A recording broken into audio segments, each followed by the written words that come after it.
you. Thank you. When I was doing this, I never thought that it could, it would be so interesting. I myself never had done this in my past. And speaking to you, I realized that my life actually has a lot of stories to be shared.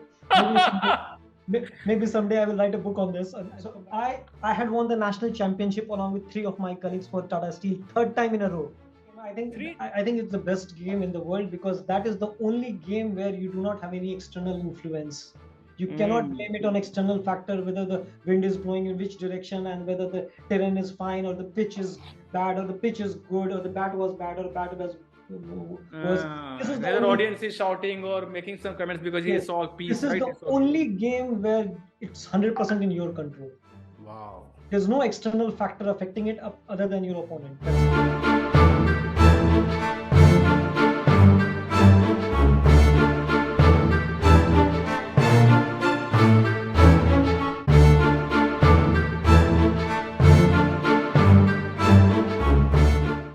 He calls me and congratulates me and then says, I have a good news and a bad news. Which one do you want to hear? I said, okay, give me the bad news first. Okay. So he says, okay, you're not joining me. Okay. I said, man, I was really frustrated and upset that I have to go back and do the same invoice payments and all. I'm not going to be any more financial analyst. Yeah. And I was so upset with that that I forgot to ask him what's the good news. So he asked Yeah. me, tell me what's the good news. I said, okay, tell me the good news. So he said, you are being considered for a position of head of head of CSD, which was an IL4 position. Wow. With with four officers, IL5 reporting to him, with 30 unionized category people reporting to him. So Wow. 34 people reporting to him, 24/7 operations. I said, how did this happen? I have only in Tata Steel for 2 years and IL5. I Yeah. know people with 7 year, 8 years experience who are still IL5. Absolutely. How do you make me IL4 with 2 years experience? He said, no, no. And I knew that there were two, three people being talked for that position. I never pitched for it when I came. I was looking for financial analyst, not for that role. So I said, no, we found three people and we went to the GM Finance for that. And he said, company has done a PEP. We have matched the roles with the skill sets. So why don't you guys go and look who is the best suited for that skills as per matching. So when we looked at that, so we find in all the IL5s in the finance account divisions, you are the most apt suited for that. I said, what? I said, okay, but don't mention it to anyone. Just keep it for now. Your name is being considered. I said, okay, fine. I didn't believe it because I mean, 2 years, you don't become IL4 in Tata C, especially when the PEP. How did it changed, right? Yeah, yeah, So yeah. after I my recall I had become IL4 after having worked in Tata Steel and after, I think, just to put it humbly, after being declared as one of the good, they said a star performer, good performer in PAP. But then I had already spent some 5 to 6 years. And then I became IL4. You become IL4 in 2 years is a big thing. I think those who are just trying to figure out what exactly IL4 in 5 years is a pretty big achievement. I can see that. Yeah. So after my marriage, I went and met. I joined Tata Steel on 4th of April, Yeah. 4th of March, right? I'm sitting in Jyoti Prakash's office waiting for him to come. He goes to Bharat Vaglu's office, who was chief of supply chain. He comes out. He says, "Oh, you joined?" I said, "Yeah, I joined. I just got your circular signed. Here is your circular." And I was the youngest IL4, the first IL4 in Tata Steel because PEP had just happened. We have moved from 13 positions to 5 levels, for 13, 14 levels to 5 levels. I was the first IL4 in Tata Steel. Wow. And that And, also and, at the, such a young and the age. youngest. Youngest. Must be the youngest IL4 in Tata Steel. With just 2 years, two which is years. great. 2 years, 2 months exactly. So Amit, it's amazing. And now, if you can share something about, discuss something about your life in MEA and Kuwait and Dubai. First of all, many people talk about Dubai. They say that Dubai has become Dubai because of these reasons, and then there are a lot of videos. So why Dubai has become Dubai? Maybe you can start from there, whichever way you decide. No, I think Dubai is far too. I need to tell you some more stories about Tata Steel. Please. Yeah, please.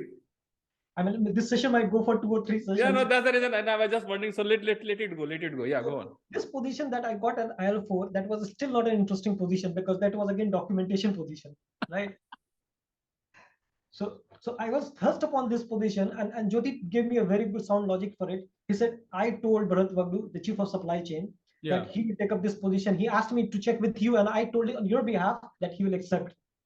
And I confirmed on your behalf because I am IL4.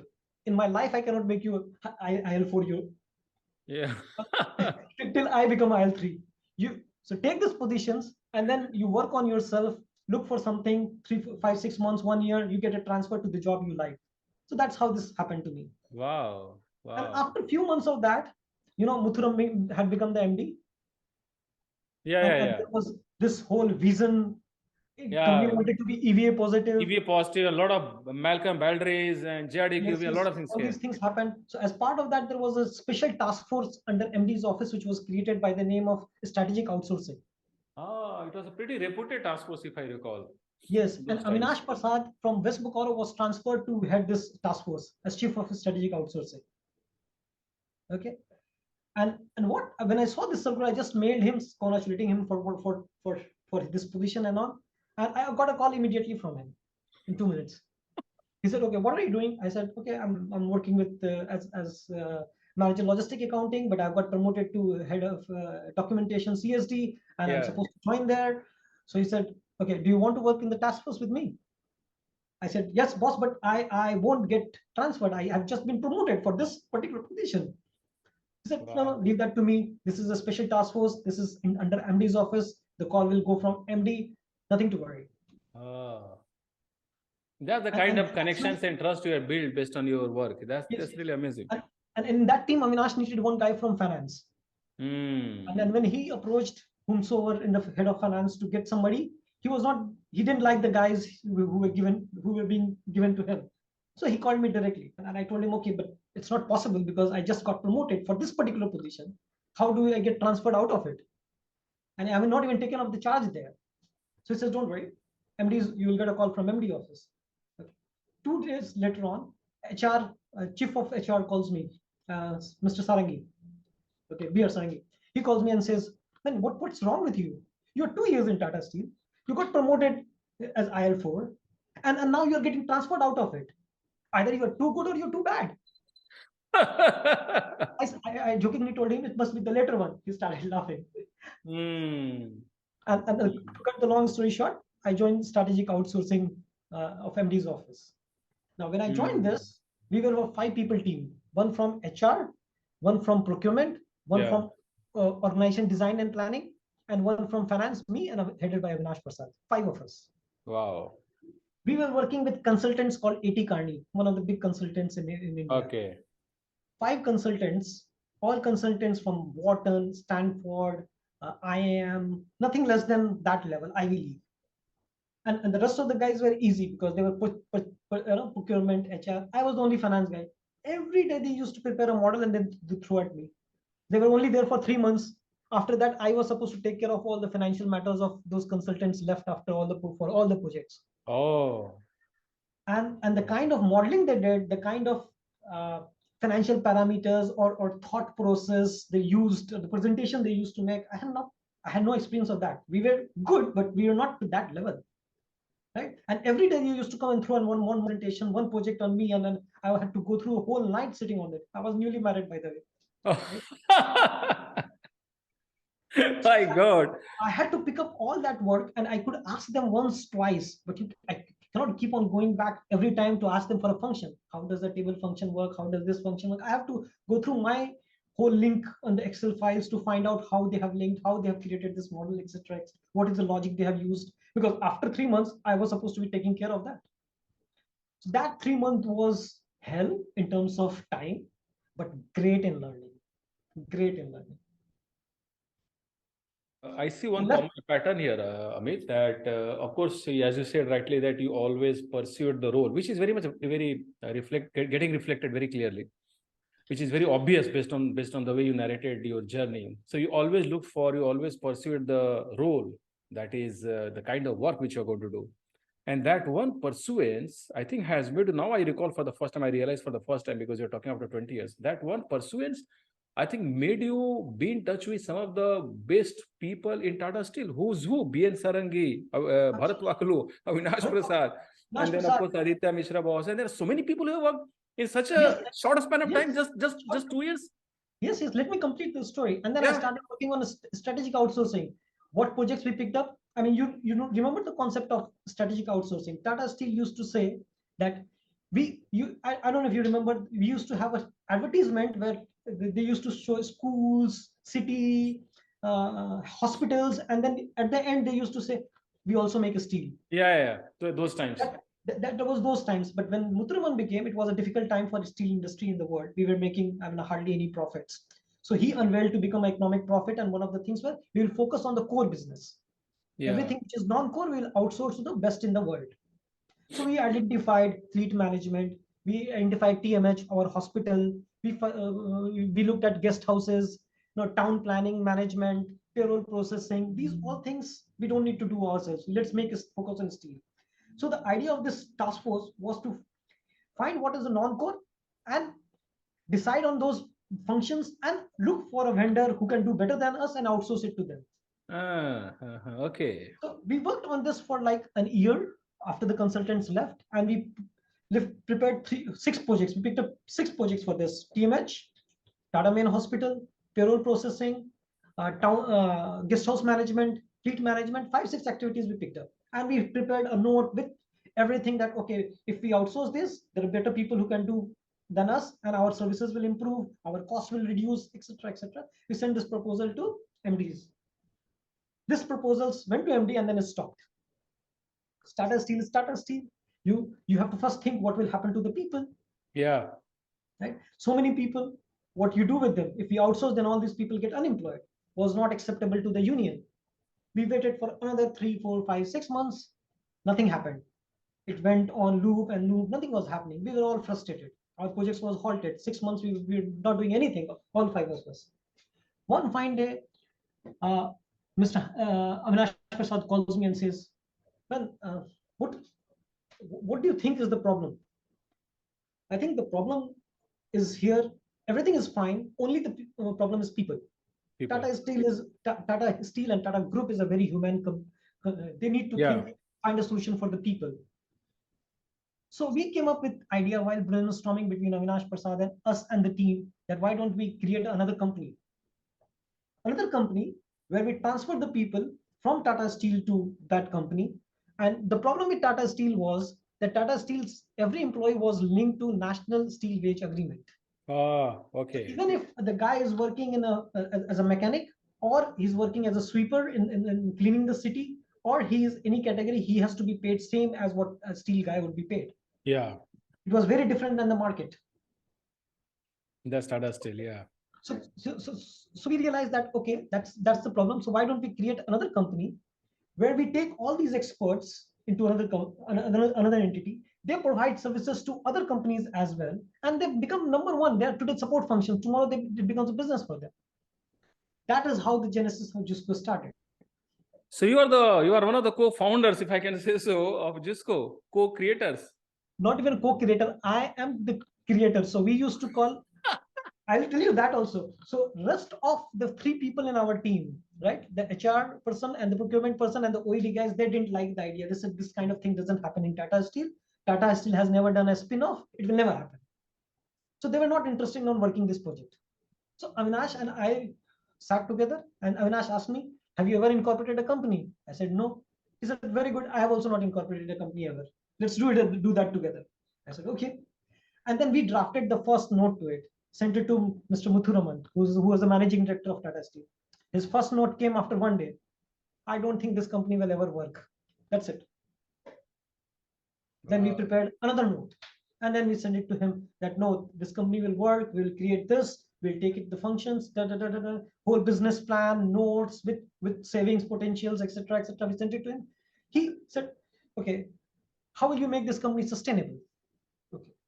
So we went back again, okay, and looked at numbers again, worked on it, then sent another note. Then he got convinced, okay, this is fine. It went to Tata Steel board. Right?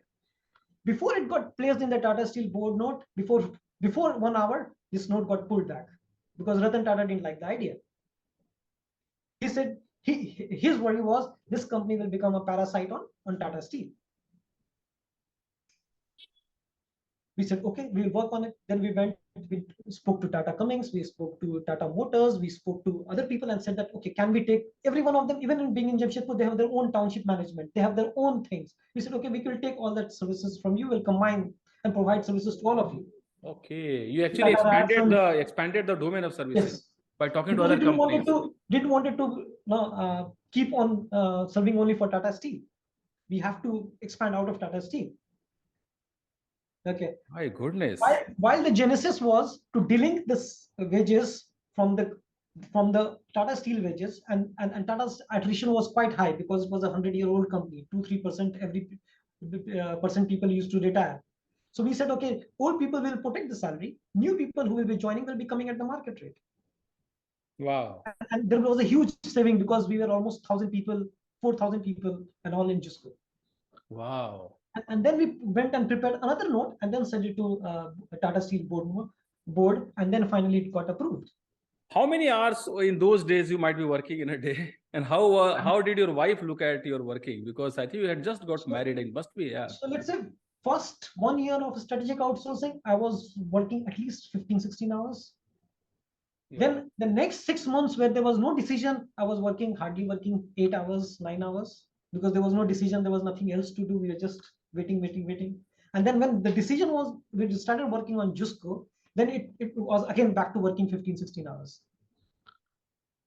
My goodness, in such a quick span of time while working in Tata Steel, I think if there is one person in Tata Steel, whole of Tata Steel, who has got the maximum learnings and maximum leverage and created some of the biggest of transformations, because I know this video is going to be seen by many people from JUSCO. They know they are listening to the creator, because one of my mentees is from JUSCO, Jamshedpur, is one-to-one coaching. Yeah, and Sanjeev Paul, who was, when the company was incorporated, right? I did the incorporation. I wrote the articles, associations, memorandum of associations. I filed the applications. Everything was done by me for JUSCO. Right? Wow. After incorporation of JUSCO, after incorporation of the company, Sanjeev Paul became the first managing director. He was the first person to get transferred to it, as because he was the chief of town division that time. Yeah. Right. So in the first meeting of JUSCO, and then also strategic outsourcing was disbanded as a task force because JUSCO was created. Everybody went to their own. Right. First meeting of JUSCO, we were sitting and Sanjeev Paul was presenting to Muthuraman about what his vision of JUSCO is, and he says in the meeting about all the VPs and deputy MDs were there, and all the top management people were there. And he says, we have created the JUSCO, but there's nobody interested in joining JUSCO. They think that it's a subsidiary, it's a second class. Why should they leave Tata Steel and go back there? We need some of the bright people to go there. Nobody wants to go. And none of the young guys wants to go. And he points in my direction in front of everyone and says, will you go to JUSCO? You created it. Will you go to it? JUSCO? I said, yes, why not?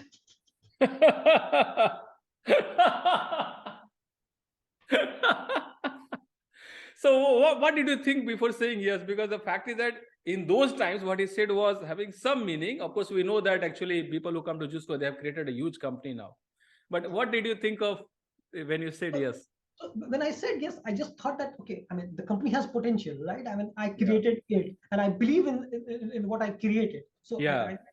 And then later on realized, okay, I will go to JUSCO, but what will I do there?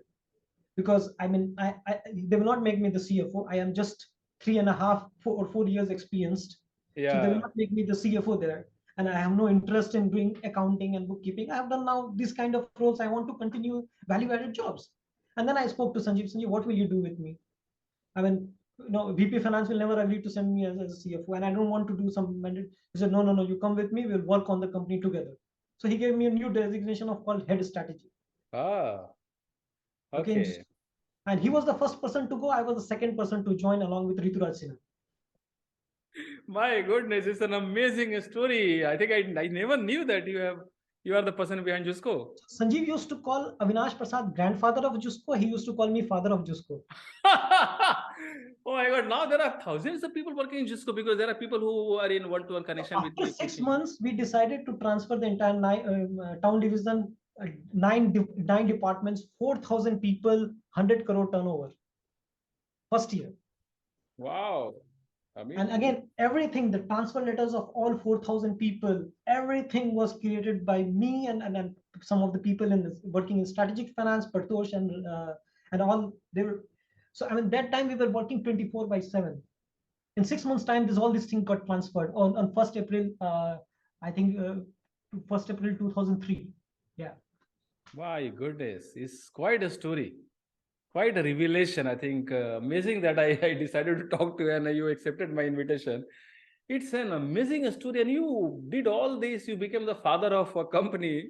Inverted comma, at what age? I was that time, I think 25.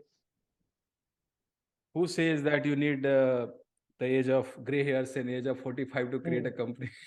You are another Mark Zuckerberg kind And of. again, thanks to bosses like Avinash Prasad, right? Like Rakesh, like Jyoti, like Sanjeev Paul. I mean, I was we created this Jusco, I was working like second man to Sanjeev.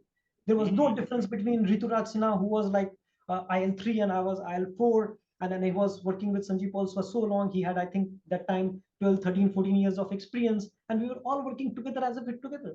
I implemented SAP there. We decided on what should be the contract with Tata Steel, how should the savings be distributed between Tata Steel and Jusco, which businesses we want to take regional, which we want to keep local, which businesses we want to take to the national level. We also started working on joint ventures with Veolia Waters for water distributions. I bid for SEZ in Adityapur for Jusco. I worked for Haldia water distribution system. This was two of my last projects before leaving Jusco. My goodness. That time we evaluated acquisition for Viatech Wabag, company called Viatech Wabag in Bangalore, which again Tata Steel declined because they thought that we should focus on Tata Steel for now, at least few years. And that's when I started feeling restrained. And I thought that, okay, they don't want us to do acquisition. They don't want us to grow outside big in a big way.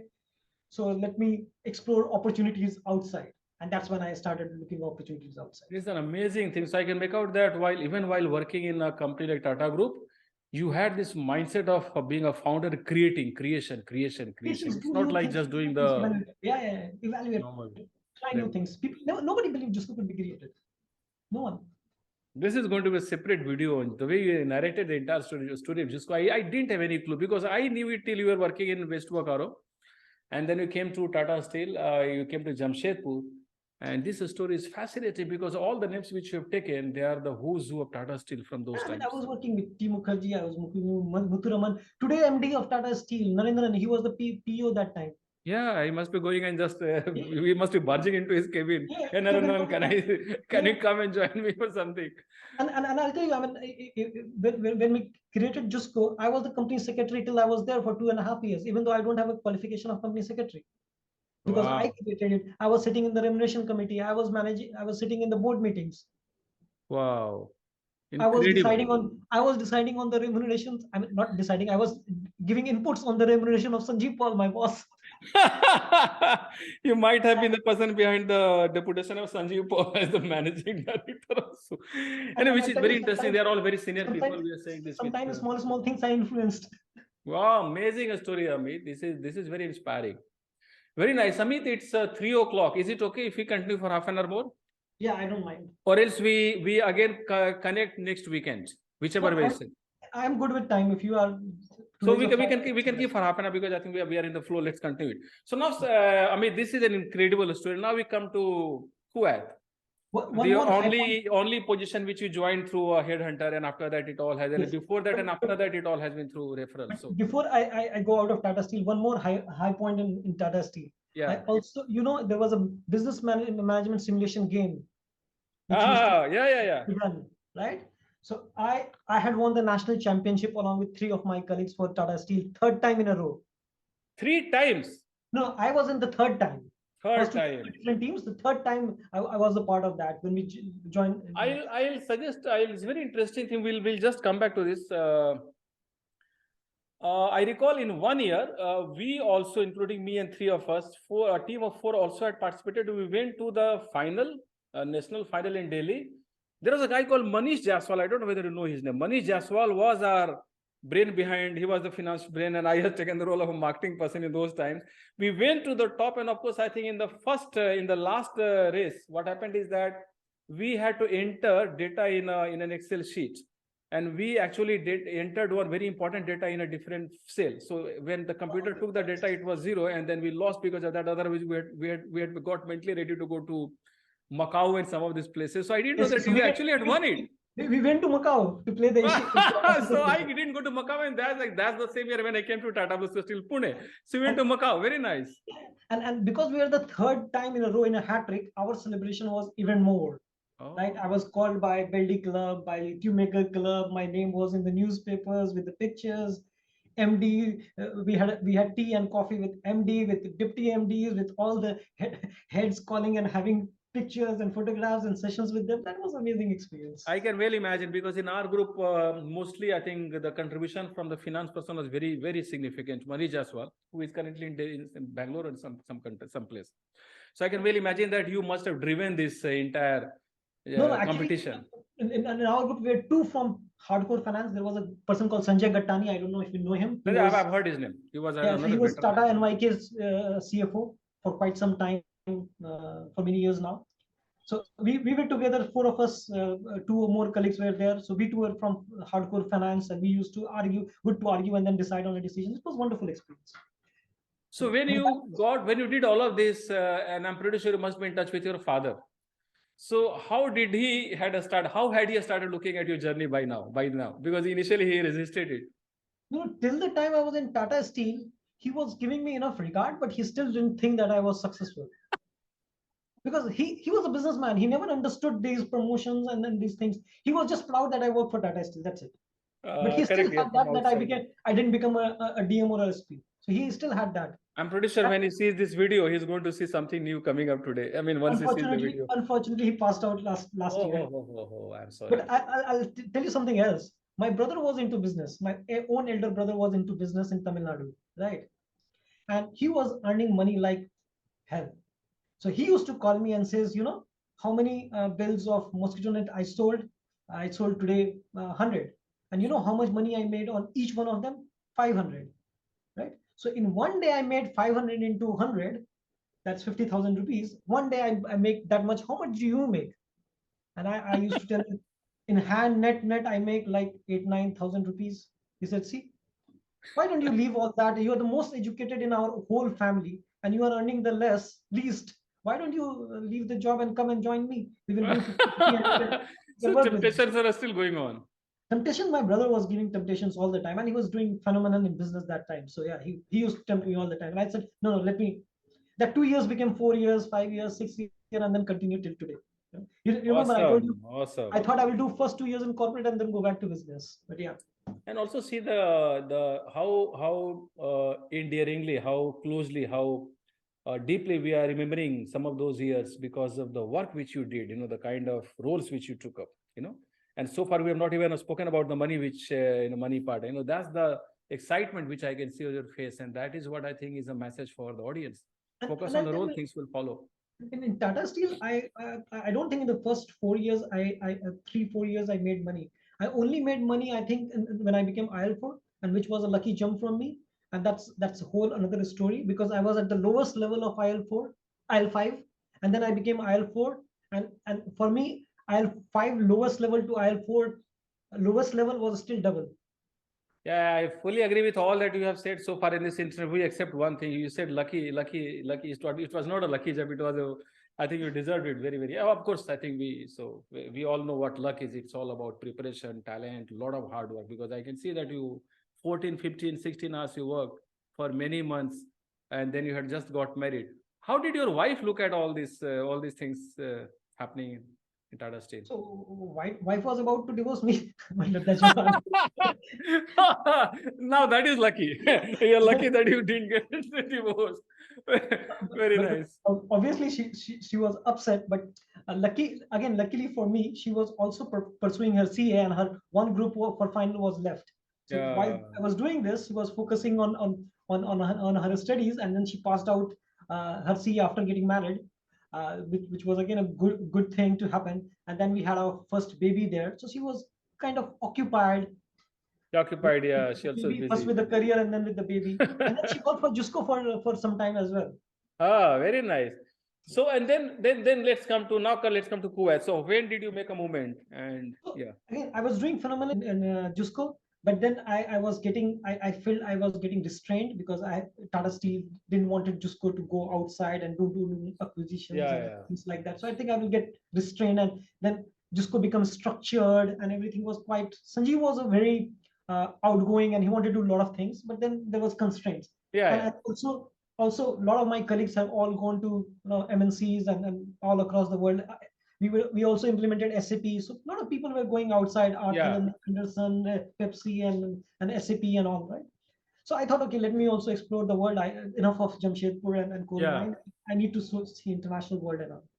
So I started looking out, and that was the first time I got headhunted. In fact, I got four offers at the same time almost. Oh. I got one offer from Olam International. I'm sure you might know it. Olam International is one of the largest company in the Singapore, largest Yeah. supply chain company in the world.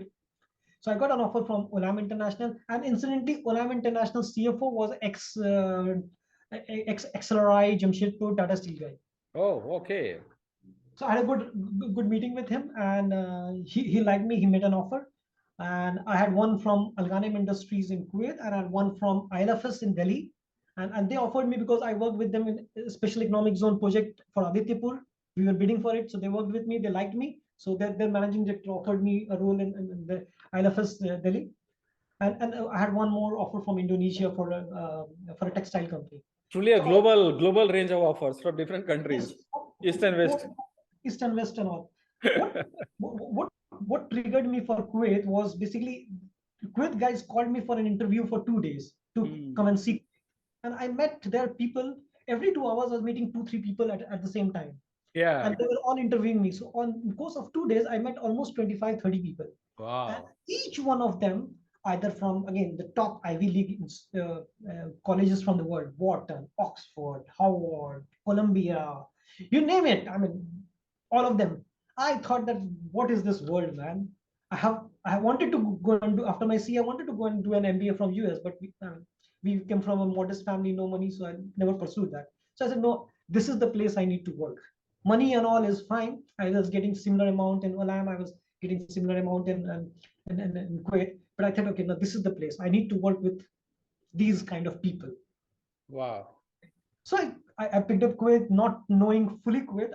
I knew only one person whom I called, and he said that okay, take up the job if you have got minimum 600 KD salary. 600? KD salary, Kuwaiti dinar salary. Okay, okay. Okay. And I said, okay, fine. This is the input I got from one of the guys I knew who was already living in Kuwait. Yeah, one of your initial mentors and coaches in that time, Yes, international yes, coaches. yes, international coaches. And I said, okay, fine. And I go for this 2 days interview, and end of the 2-day interview, CFO gives me a letter, and that shows me a salary of 1950 KD, almost 2000 KD. Oh. I was given a target of 600, and I was above 1950 more than 3 times. Right? And that converted from that time standard, it converted into 40 lakh rupees, Indian rupees. Oh, wow. Tax free. And in India, when I gave them my salary, I included every possible thing: club, value of free power, value of Yeah, free free water and all everything, that. and I came to 8 lakh rupees. So the salary was unimaginable. Yeah. No, this is very clearly very clearly evident that the kind of work which you did in Tata Steel and that actually was very, very powerful. And now you see, people say that first you learn and then you earn, and we can see this happening in your case. Yeah, I mean, this kind of salary, unbelievable, right? Yeah. And with this salary, and he said, "Are you happy or do you want to negotiate?" I said, "No, forget negotiation. What is the role you are giving?" So he Yeah. said, "No, I'm thinking of giving you making you the finance head for one of the divisions." I said, "No, but I don't want finance head of one of the divisions. Can you put me into the corporate role of financial analysis and treasury and those kind of things? I'm more interested in that than being a division finance manager." He said, Yeah. "Okay, let me think. I'll speak to the head of treasury and come back to you on that." And but I still accepted the offer because I liked and I wanted to move out. So I still accepted the offer. Then the difficult part was resigning. I resigned. I called Sanjeev. He said, "You're not going anywhere." Okay. After 2 3 days, again I spoke to him.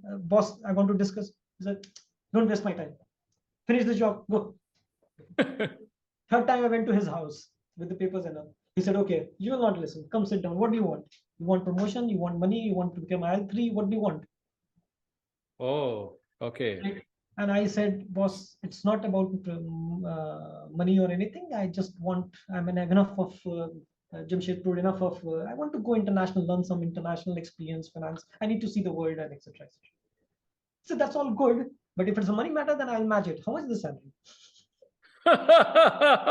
Then you had the winning point. And then I told him 40 lakhs. And then he says, "What? No, I don't get half of that." I'm the MD of the company. I don't get half of that. Then he must have surrendered. Then he Given surrendered his and arms. said, I feel bad that you're going, but because it's for your career, I won't stop you." Yeah. And then he gave me 2 farewells, and he was literally crying when he was in the farewell party. Oh. So I was that close to Sanjeev that time. Yeah.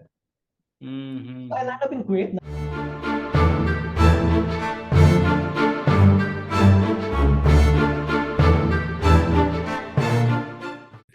Yeah. So great morning, I'll say. Audience, thank you so much for joining us, because we are here with the third serving of very inspiring interaction with Amit, because I can see that I have as of now uploaded only the first serving, that is the first episode of my interaction with him, and people have fallen in love with the interaction, Amit. One thing which I have seen in your case is that you have opened your heart out. You have said everything which is coming directly from heart. And I have seen in the field of books, in the field of motivation, in the field of talks, in the field of some of the best of talks which people have given, it's all about being genuine. And the way you have spoken is absolutely threadbare.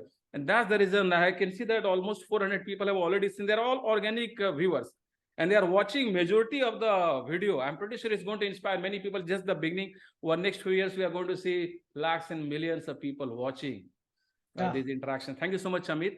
And Amit, I think in the last interaction, we spoke about your very inspiring journey while being in Tata Steel, while taking up some of the most challenging projects. And that's something which also made me reflect back. It took me some time before I could start working on transformation. So you have been doing it since beginning without reading anything. I think it has become a part of you. It has been a part of you. And then I think, Amit, we had a bit of interaction on private equity part. And then just before we entered Dubai, I think things stopped. So maybe in the first interaction, so maybe you can start from there, Amit, and then we'll certainly love to talk about your marathon and some of these experiences. Once again, thank you so much. Thank you so much, Amit. It's really amazing. Hats off. Hats off. And I would like to talk about chess as well. Chess, because chess was the game which I started playing even before I knew how to walk or how to speak or how to play either game. Oh my God, you are making me realize that I'm talking to somebody who has got multiple hats.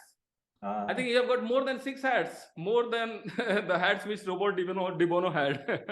Awesome. I try to live as many life as possible in one life. I think I'm getting inspired, Amit.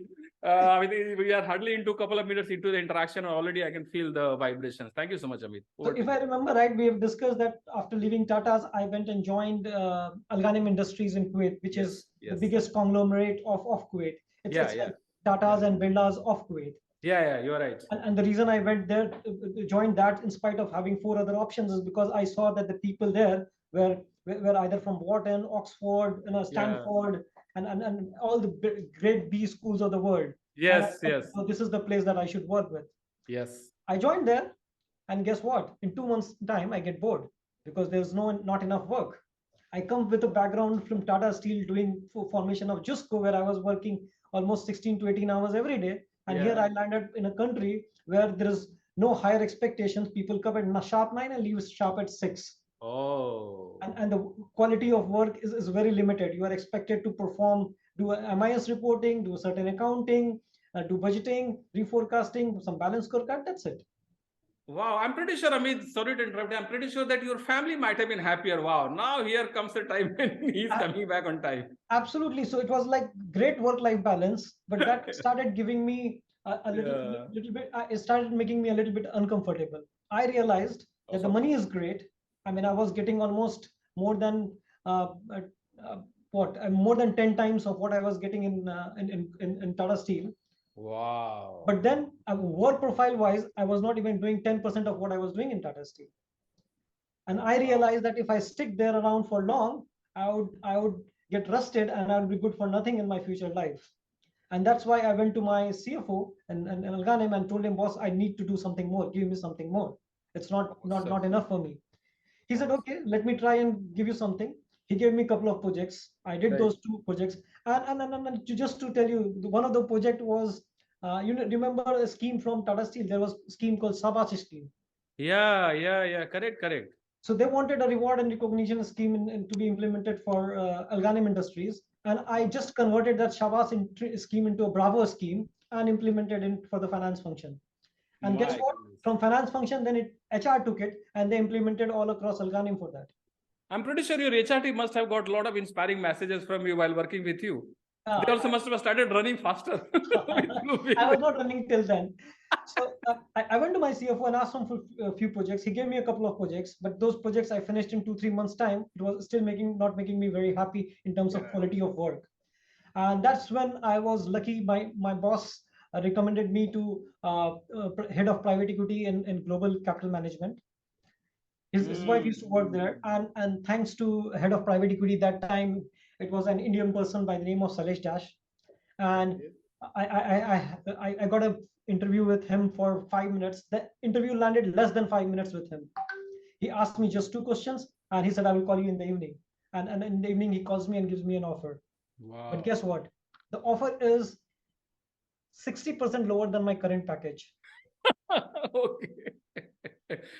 Okay. No, because it was private equity. I know. The salary structure was much different. They used to give a huge incentive. So incentive was almost 2-3 times of your annual salary. Yeah. My wife was very uncomfortable living a fixed salary to going to a variable salary that high with a cut of 60 to 65%. Yeah. And she was very, let's say, suspicious or doubtful of what we could get. But I was super confident and I said, I want to join private equity because private equity is right up there. And this is what I have always wanted to do. Mergers and acquisitions, buying companies, selling companies, adding real value in the companies, rather than being in the company and developing the product. For finance guys, I mean, it's a great achievement if we are part of the private equity where we make decisions of buying and selling companies and we make money for investors. Wow. This is a very powerful decision, I think. It's something which I don't know how many people can actually take, Amit, because I've seen many people in my career who are taking all the decisions because of how much money, how much increment they're getting. And you are actually chasing roles. You are chasing challenging roles. You actually are a challenge hunter, just like there are storm hunters. You are a challenge hunter. And I think that seems to have made all the difference. Challenge hunter, and I always wanted to do mergers and acquisitions. I wanted to buying companies, selling companies, and doing stuff which is only glamorous and which is only we have read in the newspaper but never actually done it. Wow. I'm getting inspired while just listening to you. Awesome. So I joined this company in June of 2008 after working with Alganim Industries for 2 years. My CFO was not very happy when I left him. He wanted to give me an increment and a bonus and a promotions and all. But I said, okay, no, I want to do private equity, so let me go there. Yeah. Okay, I joined this company, and 2-3 months down the line, I realized that we were about 40 professionals in the private equity, and I realized that out of entire 40 professionals, nobody knows how to run a company. They are all investment bankers or credit analysts or private equity guys from the background who know how to buy and sell companies based on the valuation, but they don't know how to run a company. They don't know what is a balance scorecard. They don't know what is a corporate governance. They don't know how committees are formed, remuneration committees and audit committees, and how target is being given to the CEO's management of the company. And all this you had practiced in Tata Steel. Oh my God, what a match. So balance scorecard concept, when they have first told them, it opened up their eyes. Oh, there's something like that as well. Because they were only looking at profits. They used to push the management to get higher profits, do the P multiples of 10 times, 12 times, and sell it. So they used to make money. I said, no, when you're doing a buyout transactions where you're managing a company and when you're transforming a company, you can't only look at revenue or profits. You have to look at whole other balance, other matrices, which is growth, innovations, employee satisfaction, and so forth, which we learned through the balance scorecard system in Tata Steel. So soon enough, after 3 months of joining them, I was managing the three of their largest investment of roughly about AUM of about $400 million. I mean, while we have a AUM combined AUM of all investments of about $2 billion, I was sitting on the board of 3 companies, which were our largest investment, where we used to own more than 60%. What was your age then, Amit? How young you were there at that time? This was 2008. Oh, So, pretty so early. I was almost like 31. My goodness. This is And truly inspiring, truly, I think, thought-provoking idea. yeah, And the way you and have been taking up challenges and that at such a young age, no surprises that you are handling $2 billion and more. no, I was handling 400 million out of 2 billion. Our group was 2 billion. I Yeah, was handling only 400 million along with a couple of my colleagues. more than 3,000 crores today's, yeah.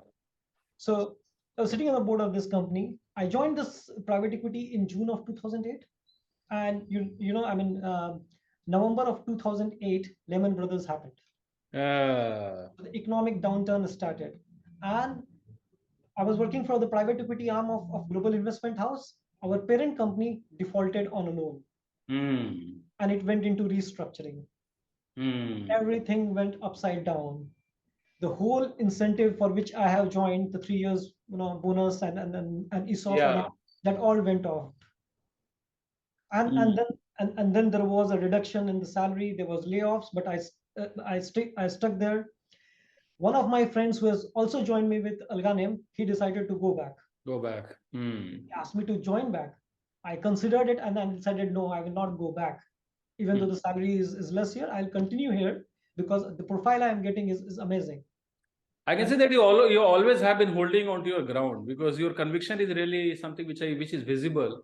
You take your decisions and then you do not follow what others are doing, which is a very important requirement, Amit, because I've been in this field where I keep on talking to many coaches and organizational OD experts. And this is one very important aspect. Very nice.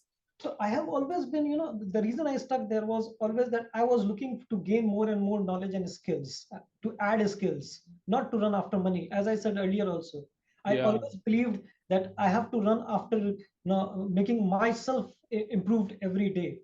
क्या बोलते हैं ना हिंदी में उसको ये कामयाबी के पीछे मत भागो you run after this actually what you said is something which is very close to my heart. 3 Idiots का जो डायलॉग है, डायलॉग नहीं तो मैं लोगों को बोलता हूँ कि जिंदगी का सूत्र अगर आपने समझ लिया रैंचो की बात तो फिर जिंदगी बदल जाएगी आपकी और आपको सब कुछ मिलेगा जो आपको चाहिए. बट लोगों मैंने देखा कि लोग फिल्मों का डायलॉग को ना डायलॉग समझते हैं. डायलॉग नहीं जिसने लिखा ना वो सोच कर लिखा. The person who has written the entire story Chetan Bhagat की किताब से लिया गया and then some more people had put in their thoughts and ideas and brains behind it.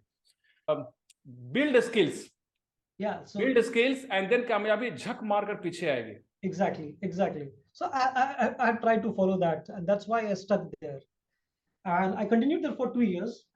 And the situation of my parent company didn't improve much. And then I started looking for opportunity outside. I got one opportunity in Dubai that time. But then when I resigned, my head of private equity, who has changed that time, there's a new guy who joined as head of private equity. He said, okay, why are you going outside? I know I'm not able to offer adequate compensation to you, but if you want to become CFO of any other company, why don't you pick up any of our companies? And he gave me options of 4 or 5 companies in the portfolio.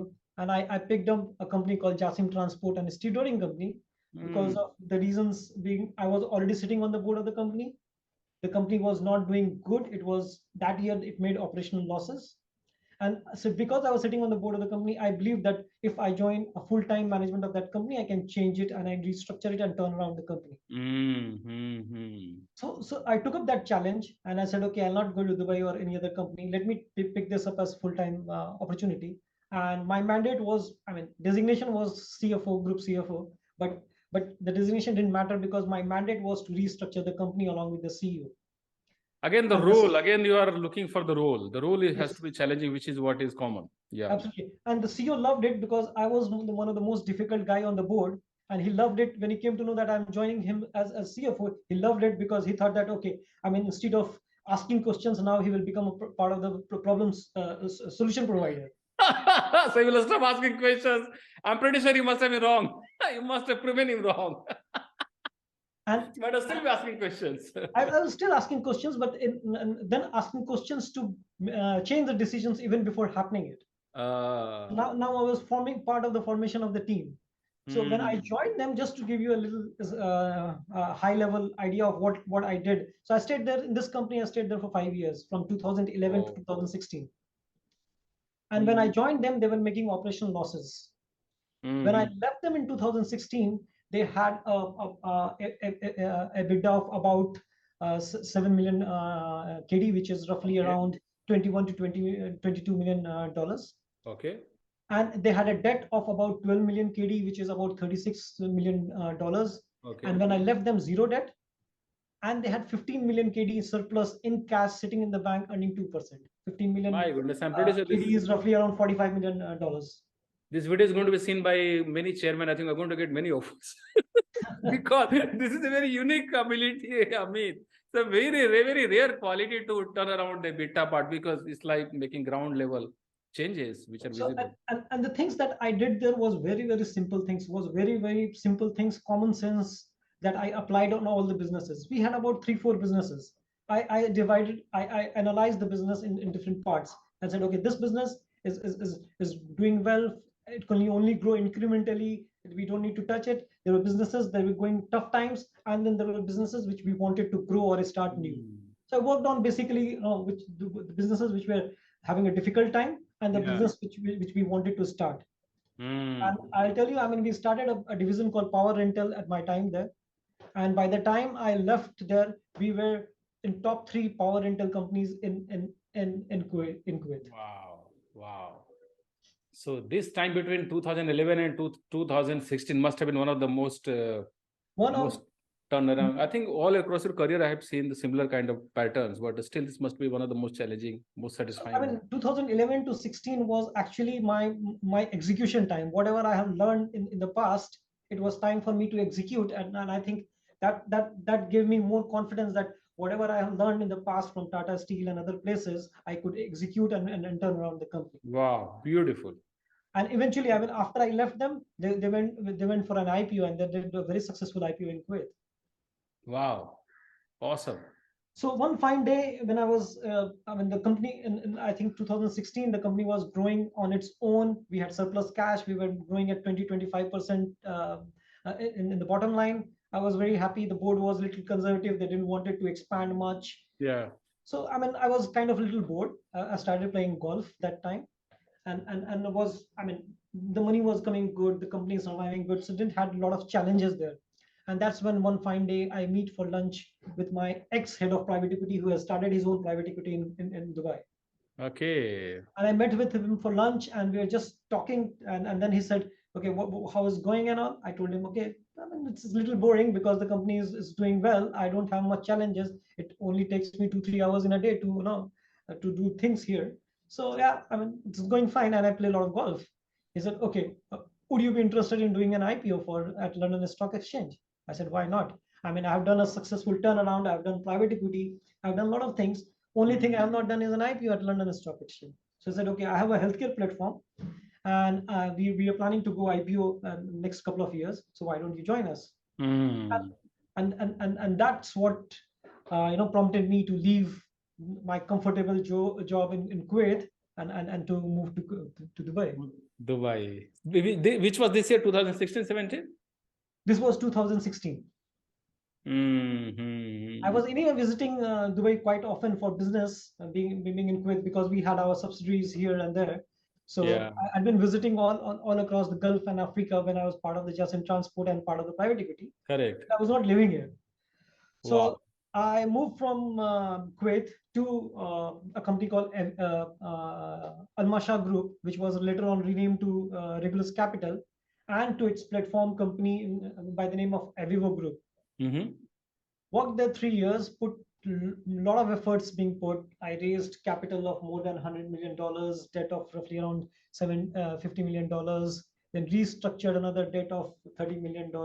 I also did one acquisitions led fully by me of about $100 million. So did all of that, and we filed our first prospectus at London Stock Exchange for the IPO. Oh, okay. And that time, the whole referendum thing in Britain started. Theresa May became the prime minister, and she had another referendum of Brexit thing started. And Okay. that's when we got, after doing all the efforts, filing the first prospectus, we were about to go on roadshow to US and UK to meet the investors, and that's when we got the information from the investors, Yeah. from the investment bankers, that it will be very difficult to get our expected share price, or our expected listing price. And they offered us either to consider a reduced listing price, or to wait for a couple of years. Now, Mm-hmm. Mm-hmm. because of our pre-IPO, our board of directors did not agree on reducing the price, and said that, okay, let's wait for some time till the market goes up, and when it's more conducive for us to get our share prices. Right. And that's when there was a little bit of unrest between the old shareholders and the new shareholders, because old shareholders wanted to go for IPO, and new Right. shareholders didn't wanted to go at reduced price. So there was a little bit of uncomfortable situation on the board. Mm-hmm. And that is when I got the opportunity with Market Group. Okay. That was which year, Amit? This was 2019. 2019. Okay. Okay. And the way I got this opportunity is, you remember Jasim Transport and Steering Company. So my CEO there was a German national. He had retired.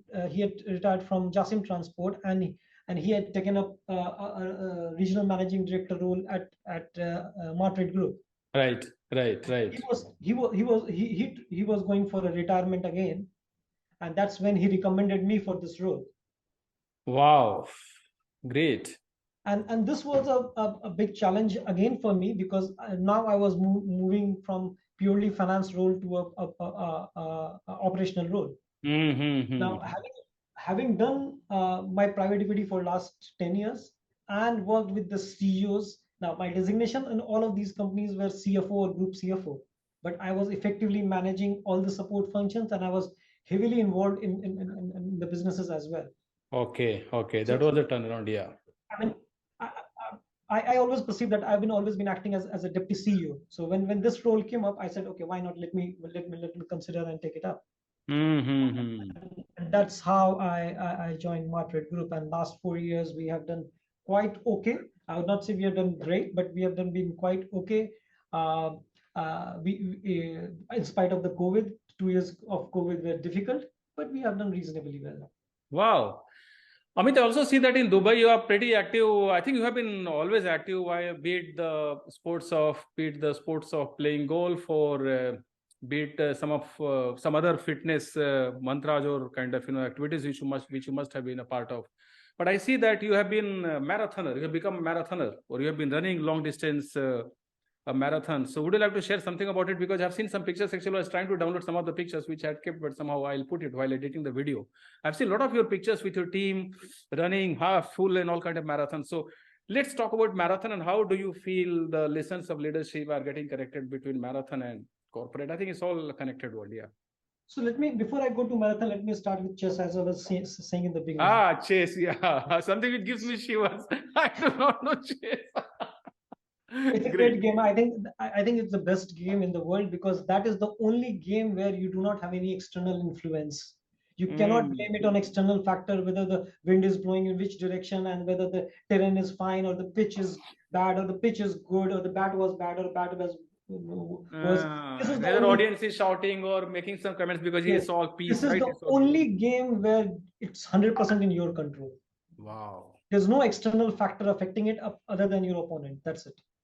Fully within ourselves, Yes. Which is what we discussed in the previous one. And I mean, incidentally, chess has been our family game. I know my grandfathers and forefathers have been playing chess. So even before I knew how to walk or how to run, my uncle used to make me sit and play chess with him.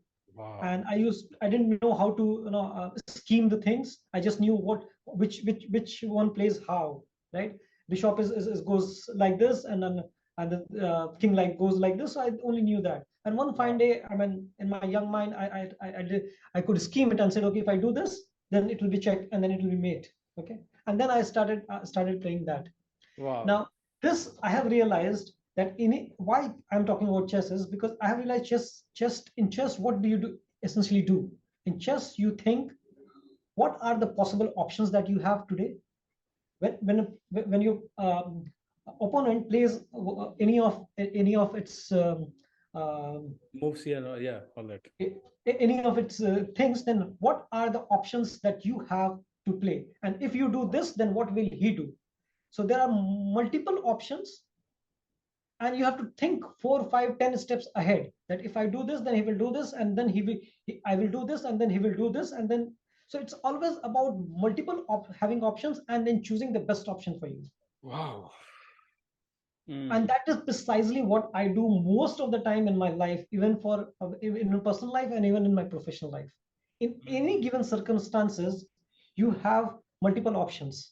You start eliminating the options one by one and come to a conclusion which is the best option. Life is all about choosing, whether it's a personal life, whether it's a professional life. In any circumstances, you always have options that you need to choose, and what you choose, that determines your future. Life and career. Very whether powerful. whether you go for shopping or whether you are making a decision in the business, it's always about choosing the best options.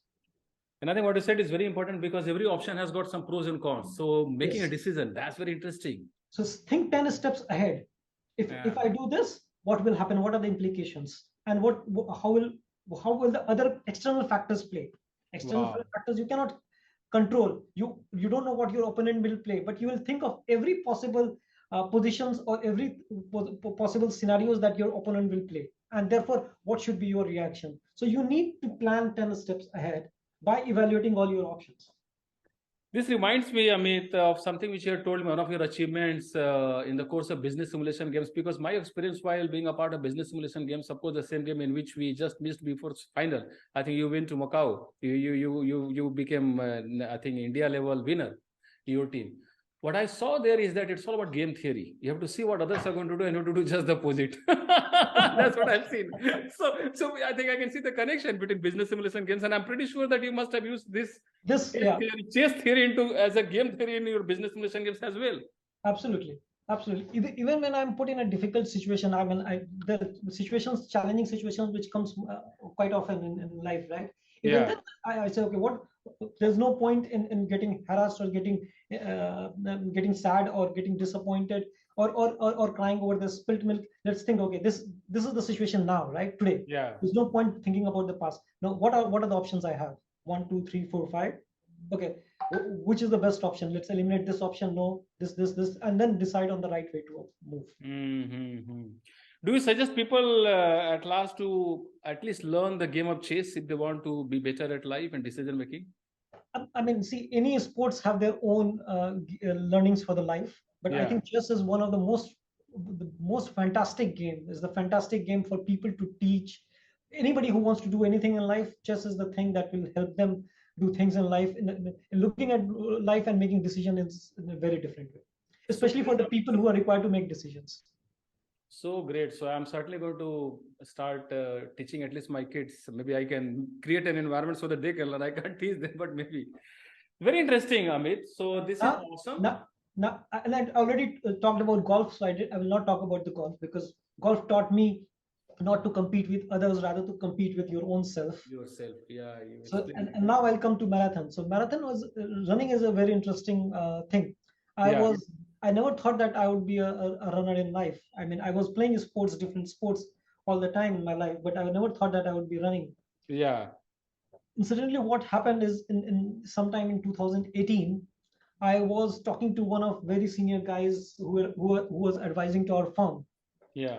And he was just about 50 something. And we spoke in the evening, and next day after next, I get a message in our finance group that the person is no more. That shocked me. I called up the second man there and asked him what happened, and he said no, he was he went to the gym and he had a stroke in the gym and he passed out. That gave me quite a lot of jolt. And I said that with his kind of lifestyle, he was doing a lot of activities, and this was 2 years where I was not doing any activity because of the IPO and all. And I said, no, this will not work. I have to get myself fit. I mean, I cannot what's the use of so much money? And he was heading up a company, a regional company, which also I can tell you, I mean, it's the name is a Protivity. So he was the owner of Protivity in the region, Well, what including is the name of the company? I sir missed it. Protivity. Protivity. Okay, So he great. was owning this company for the Middle East and India. And I mean, doing so well and so successful in life. I mean, he suddenly passed away with leaving everything behind. So there's no use of money, there's no use of family, kids, work, everything, unless you are fit, because body is the only thing that will remain for you till your last breath, right? So I said, okay, fine, let me do something. Next day I went for a walk. I could not walk for more than 1 kilometer, and I could not run even 200 meters. Which year was that, Amit? This was 2018, if I remember. Okay. Okay, and that's when I said, no, I need to do something, and I started walking, and I started mixing up with a little bit of run.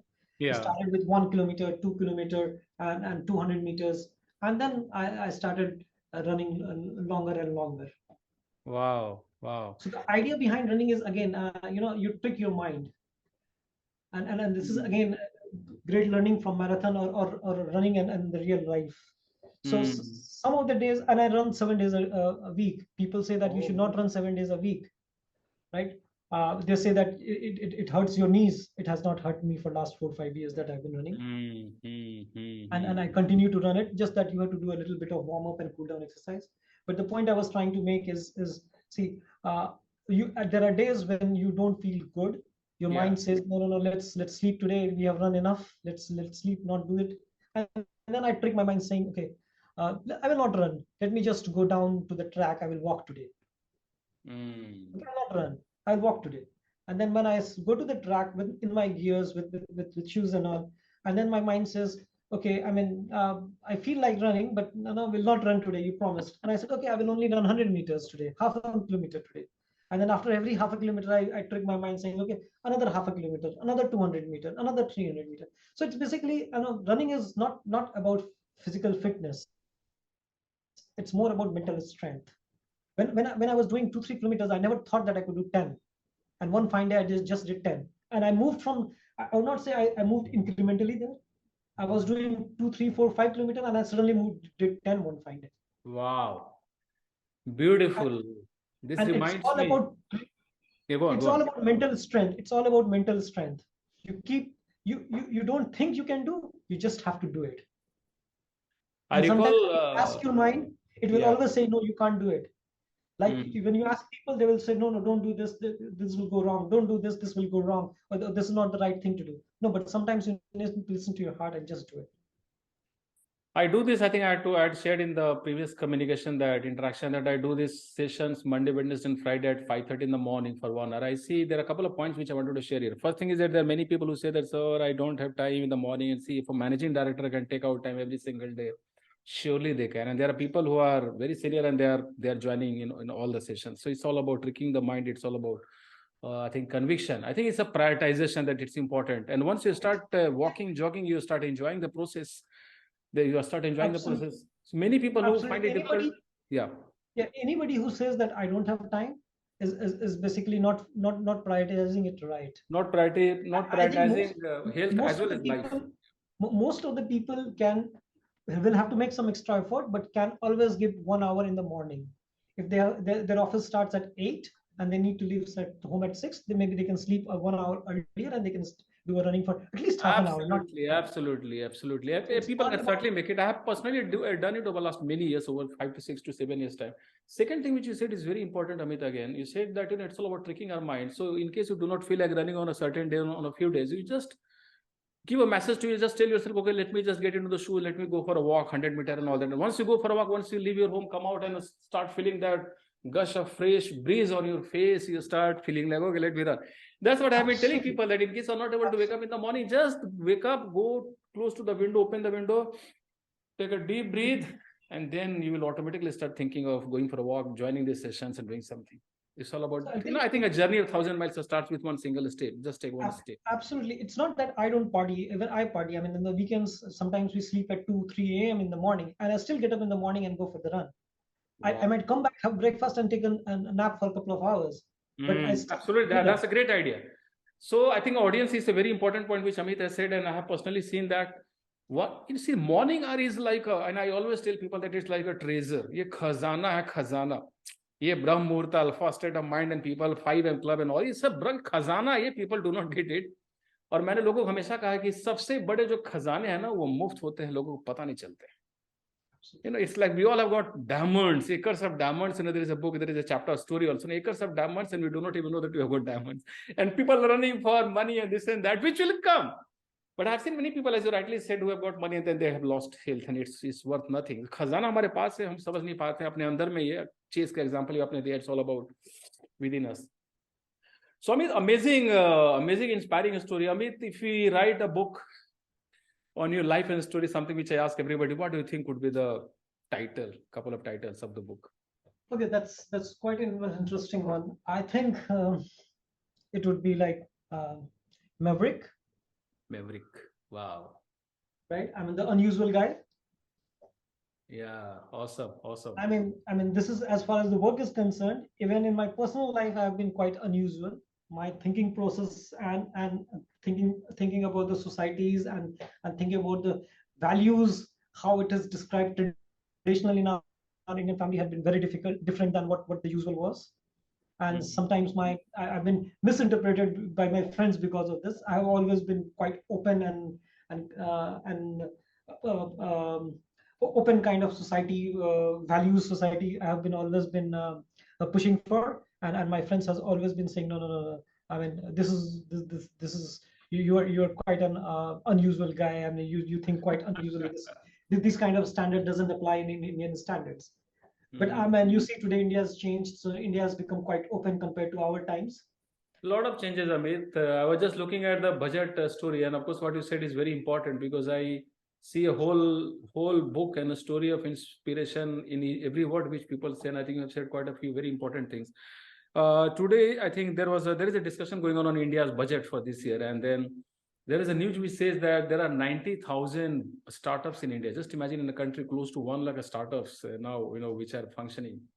And there are lakhs and lakhs of youngsters who are trying their hands on organic farming and this and that. Because I'm in the city of Pune, I know what kind of things are happening around me. There are people who are working something on different ideas. I mean, the same India where people used to think about medical. You are coming from the eastern part of India. Doctoring karna hai. Engineering करना है या UPSC करना है, that's all. बाकी क्या होता है? Lawyer also used to be there, ना? Lawyers तो थोड़ा लोग डरते थे. ये 3-4 professions थे. अभी तो बहुत बदल रहा है. And it's pretty clear that I think you have always been following challenges, rules, whereas many people, and I think this is the talk which I'm having with the audience now. Many people are looking for money. I think they will follow. You just have to. Exactly. I mean, I think startups in India are great. I mean, it's a great initiative. India is now looking at innovations, which was earlier not the innovations. We were just workers of the world, almost like China with slightly more intelligent mind, but we were working for others. Now the innovations and the startups are giving us a boost in terms of innovations and thinking and creating products for our own country, which is wonderful.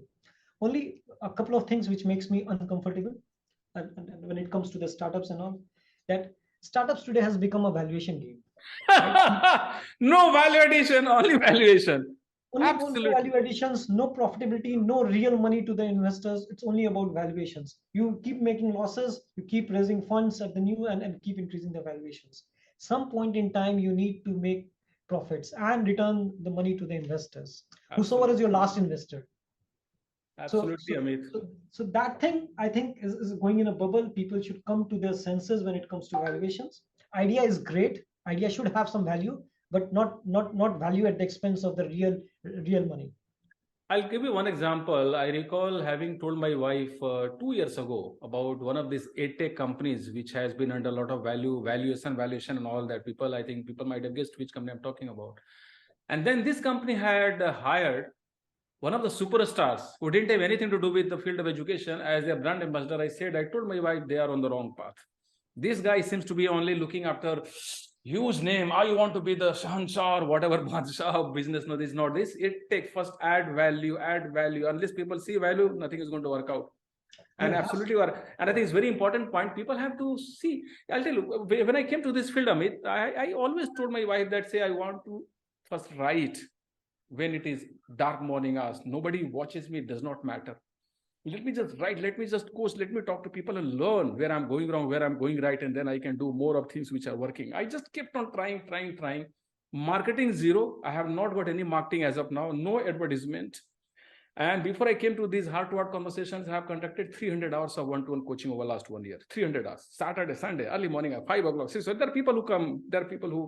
There are some paid assignments. There are some assignments where people just want to talk to me. And I just kept on doing it. I'm going to keep on doing, Amit. And I think this is because I want to prove a point to the world. I know it's going to be a very difficult journey. Content, value addition. Add for me, zero valuation. And once you do that, Amit, you start seeing a change within you. I'm saying with a lot of humility, people, the person that we all become, Amit, the kind of things which you have done, we can see that conviction. That's the reason I use this word while putting a post on LinkedIn. Your story touched my heart.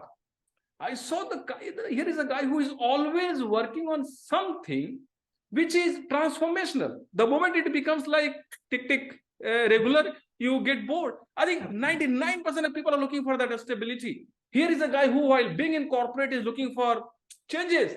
Yeah. Corporate is, I think, is such a great word, no? But people have made it wrong because, they all look for us. Naukri matlab stability nahi hota. I think corporates are great, and I think you are the best example. You can keep on changing things, right? You can keep on adding value addition. Keep on learning, keep on looking the ways to how to add value here, there. Absolutely. And I think we start feeling, Amit, we know there is something changing, and then world changes. First we change, then world changes. Not the other way. And here are people who are going to superstar boss. First you build that kind of meat and value within you. Absolutely. Amit, second thing. So yeah, would you like to? Sorry, go. This was the first point I wanted to make on the startups and all. Second point I wanted to make, which is also for the youngsters, is that everybody is now looking for instant results and instant gratifications. So, before you join a company, you start off becoming manager, and then you want to become head of the department, and then you want to become the CEOs. Guys, it takes time. It's learning. Put in the efforts. Results will come automatically. Put in the efforts. Don't be impatient. Patience is important. So don't look for instant gratifications. There's no shortcut to success. Put in the hard work. Sometimes it takes you 20 years to put in the hard work, and then you hit the jackpot. Or sometimes you do it in bits and pieces. Every 2 years, 3 years, you keep hitting the jackpot. But don't look for instant gratification. There is no shortcut to success. There's no shortcut to money. Awesome, Amit. You just said it. And because I keep on giving examples, because my idea, my idea is to keep on exploring. I think you have been exploring much before I started doing in 2018, because my journey has started on this path in 2018. You have been doing it long back. So it's all about, somebody said that, people talk about unicorns, and there are people in Bangalore who want to create $1 billion, $2 billion and all that. And there are a whole lot of ecosystems which are supporting this. Unicorn, the person says that it's a fallacy. There's no unicorn actually in reality. So create value on ground level. There has to be something. Absolutely. Create value. And what you said is very important. Audience, I know many of you might be knowing, but I think unless you practice experience, you won't actually know the meaning of what Amit just said. It takes time. It takes time. I've seen companies taking people. Sadhguru, you take the example of Swami Ramdev, you talk about Azim Premji, you talk about Yanana Murthy, you talk about Tata Steel. They have taken decades. And here are people who want to say, within 1 year, I want to create $2 billion, $3 billion. It's not $10 billion. There are people, they say tech companies talking about $20+ billion. Unless things are there at the foundation, at the ground level, things will be very difficult to sustain. So by the way, Amit, yesterday I spoke with Mr. A.K. Oja, and he was talking about you. So day for yesterday, I had my conversation and we spoke about you. You are going to watch this video. There is some connection. It's very interesting. Amit, another thing, would you like to name some inspiring personalities, though you spoke a lot about some very good mentors and kind of people who added value to your thinking and life and career. Would you like to talk about some inspiring personalities, number one, inspiring books, and some movies which you loved? Something about books, movies, or places, or leaders, whatever you want to share. Okay, different point in life, I admire different people. To start with, I admired my uncle quite a lot in Calcutta. Wow. right? I mean, he was one of my mentors, and I wanted to grow up and become like him, at least in terms of how he used to handle the situations. Right. And then moved on life, and I mean, it's different point in time, different leaders. I mean, Yeah. lot inspired by Dhoni, the way, I mean, in my later part of the career, when you see maturity and patience, and not reacting incidentally, that I tried to imbibe, learned a lot from Dhoni on that part.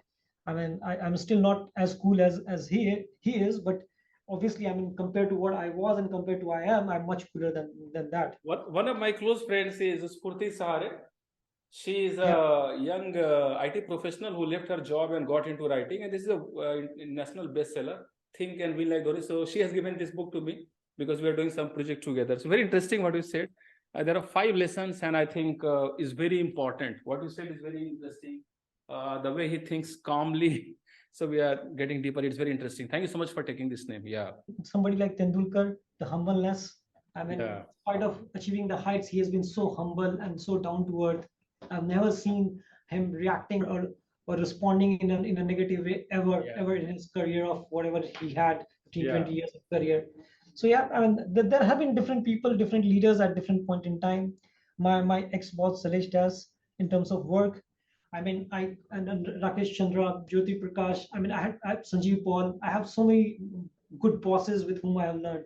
I mean, Salesh Das. I mean, what to tell about him? He he was managing. We were under a portfolio at one point in time. We had 30 to 40 companies we were managing, and he was sitting on the board of them. And still, he found time to read the reports. Every email he would read, and every email he would reply to. Wow. Beautiful. That kind of fire and work, I mean, I have never seen in anyone in life. You send him an email, and you get a response within 15 minutes. If it doesn't respond, that means he doesn't want to respond for whatever reasons. But Wow. usually you'd get his response Such a immediately. consistent thought process. Yeah. And And Amit, one of some books and movies or something. now movies on all, my one of the all-time favorite movies was Gone with the Wind. Gone with the Wind. Yeah, book and the movie as well. Many people Gone. could finish the book. I think it's awesome. It's a great book. I'm just saying it's a great book. So there was a character called Red Butler. I mean, who I idealized him for quite some time. He was quite unusual guy in the same sense that his norms and everything that he did was very different than the society. Mm. So his character inspired me quite a lot, because Wow. I have usually, I mean, see, my principles of living is I I care about society, but I live by my own rules. If Very society nice. rules are coming in my own way, then my rules takes over it. Absolutely. Absolutely. It's important. It's required because most of the rules of the society have been created by majority of people who might have taken a decision to create such a rule to keep their own comfort zone. I know because a lot of things are there. You're right. Very nice. Very nice. Great. And Amit, you must have traveled across places. Yes. Would you like to talk about some inspiring places? I mean, some beautiful places which call you again and again. Some of these places. Lot of places. Maldives, for example. I mean, I think it's a paradise on this planet. Switzerland, Europe. I mean, Spain. You have traveled across the places. I've traveled a lot of countries. Very Still a lot nice. of countries remain in my list. But yeah, I mean, I would travel quite a lot. Even I travel a lot to Iraq. Now, Iraq is a difficult country from people's perception, but I enjoy even there. I mean, even when I go there, I run every day, in spite of people thinking of security and all. But yeah, I mean, so it's very clear traveling that we gives are. you Yeah. It's very clear that traveling people are allows you to talking meet different about. people. Sorry, it's very clear that people are listening to somebody who has always loved challenges, challenging places, challenging roles, projects. You can see that there is a consistent pattern here, which is awesome. And it's very interesting that even in Iraq, you used to go out running because it's a habit, right? So you just Yeah. this. And I'll tell you one story about Africa. We were doing some business in Africa, and then our partner there was politically very strong, and we sold some assets to him, and he paid half, and he never paid the remaining half. So I took the initiative on me to file a case in his country. And this guy was so well politically connected, even to the president of the country, that he had put his own brother in jail. And then people told me, okay, I mean, Amit, you're taking this for $1 million. You're pushing yourself into this. Why don't you do it through lawyers? I said, okay, I have to do it through lawyers, but then I have to go and represent in the court. So they said, no, don't do this. I mean, the guy is very strong. I said, come on, I come from Bihar, a place called Muzaffarpur. You're using the best of everything, every place, every experience. Yeah. Yeah, so I mean, I come from a place where छुरी चक्कू और बंदूक तो ऐसे ही निकलता था. So what will he do with me? Let me go and see, right? And till I left JTC, I was the only guy who was going every 3 months or every 6 months to attend the court case and to fight our legal case. Which country this was happening, this court case? This was Uganda. Uganda. I'm thinking about the Last King of Scotland movie. Okay. You did it, man. It really adds up. It needs real capital C of courage. This is something which I've been talking a lot about in the last few years. Same at the Western expats of our company were not wanting to go there, and I, being an Indian, I was okay to go and fight our what was our legal right. And I hope after I left, they would have received the money, but I don't know that. Beautiful, Amit, beautiful. So audience, I think always, I think this is another reminder, another example for all of us to believe in the fact that, and this is the truth of the world, behind any success story, there are a lot of challenges, changes, courage, standing for what is right, communication, convincing, influencing, and while still working with people, if you know something is right, stand for it. This is an amazing example, Amit. I don't know how many people could have actually gone to Uganda. How was your family's reaction? Did they ask you to just avoid going to Uganda? No, I didn't discuss with the family. I didn't discuss this with family. I was earlier going as usual business, and I continued going there as usual business. There's a lesson for me, because there are people like me that not everything has to be told to the family, right? Not everything. This is like my business, it's my decision. Then you'll start having forces which will start pulling you back, right? Pulling you back, yeah. Amazing, Amit. It has been a pleasure talking to you. And before I close, I'm just thinking about putting a picture. I'll let me get that picture, because I have got a picture. So let me use that. Yeah. Let me see if I got this picture. Just a moment. So one more thing I want to talk to the new generations. Please. Is also, guys, please take care of your health. I see more and more people being obese now and being unhealthy and with unhealthy lifestyle. Very important to keep yourself fit. Body is most important thing, even more important than wealth and job and work and family. Because given today's circumstances, you will continue to live for 60, 70, 80 years. And either you can be unfit, living on medicines, or if you work out a little bit, you will live your life happily. So it's your choice. You anyway have to live 70, 80. Most of the people, unless something unforeseen happens, but most of us will live up to 70, 80 years at least.